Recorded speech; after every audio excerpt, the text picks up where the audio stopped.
cantante, actor, músico, escritor, director, compositor. Fue uno de los primeros artistas de rock en cantar en español en América Latina, así como ser el primer latinoamericano en cantar en el estadio Madison Square Garden. A más de 10 años de su muerte, su público lo sigue llorando. Es por eso que en el video de hoy les traigo la vida de Sandro.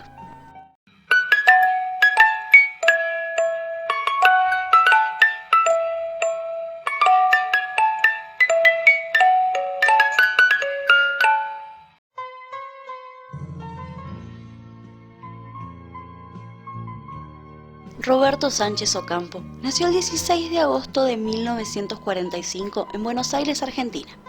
Es el único hijo de Vicente Sánchez y de Irma Nidia Ocampo. De nacimiento, habían querido ponerle Sandro, pero el registro civil no se lo permitió. Se crió en el barrio de Lanús y a los 13 años abandonó la escuela y se puso a trabajar como ayudante de su padre repartiendo vino.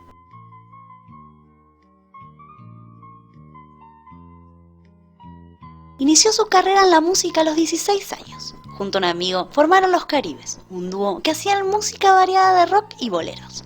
En 1960 formó su primera banda, Los Caniches de Oklahoma, pero en 1961 cambiaron el nombre a Los del Fuego, donde Sandro tocó la guitarra hasta 1962, que empezó como cantante. En 1963 la banda pasaría a llamarse finalmente Sandro y Los del Fuego. Comenzaron a hacer rock en castellano, traduciendo las canciones de los grandes artistas de la época, como Elvis Presley y Chuck Berry. La banda consiguió fama muy rápidamente y sacaron 4 discos, pero en 1965 se disolvió, y Sandro formó The Black Combo, con quien tocó hasta 1968, que comenzó su etapa solista, donde dejaría la imagen de rockero por la cual había sido apodado como el Elvis Presley argentino, y adoptaría las patillas y el traje. El sábado 11 de abril de 1970, el ídolo se convirtió en el primer latinoamericano en cantar en el emblemático estadio Madison Square Garden en Nueva York. Sacó un total de 52 discos, entre los más recordados están Fue sin querer, Con gusto a mujer y Tú me enloqueces. Vendió 8 millones de copias. Actuó en un total de 14 películas, entre las más recordadas están Subí que te llevo y Muchacho. Antes de continuar, les voy a pedir que me escriban en los comentarios cuál es su canción preferida de Sandro. La mía es Ave de Paso.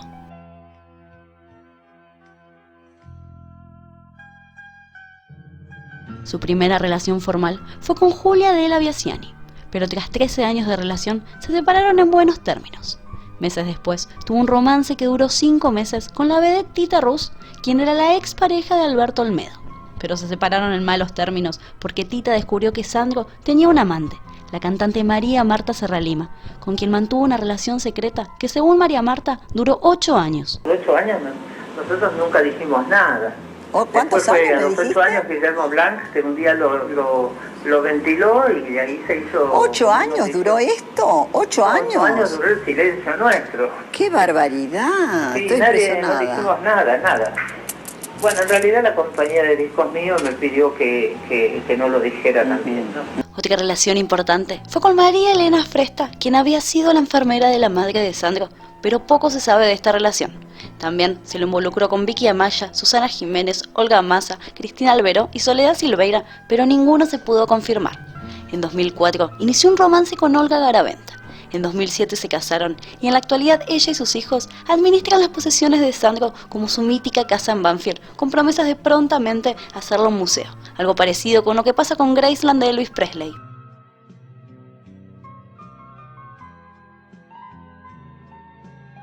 En el año 1998 se supo que Sandro padecía de una enfermedad relacionada al tabaco, enfisema pulmonar crónico. Su enfermedad fue avanzando y entró en la lista de espera para un trasplante de pulmón y corazón. En noviembre de 2009, tras 8 meses de internación, recibió el doble trasplante en el Hospital Italiano de Mendoza. En diciembre, las cosas se complicaron por un virus intrahospitalario y tuvo que ser nuevamente intervenido quirúrgicamente por una perforación en el pulmón. Ya un poco más recuperado, pasó la Navidad en el hospital junto a su esposa.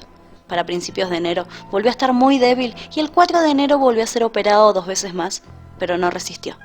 Falleció finalmente el 4 de enero de 2010 a los 64 años. Más de 100.000 personas le dieron el último adiós en el Salón de los Pasos Perdidos en el Congreso de la Nación.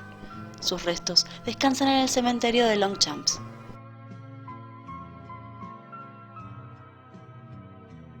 Mi nombre es Lucía, les agradezco por haber llegado hasta acá. En la cajita de información les dejo nuestras redes sociales, no olviden suscribirse al canal y los espero en el próximo video.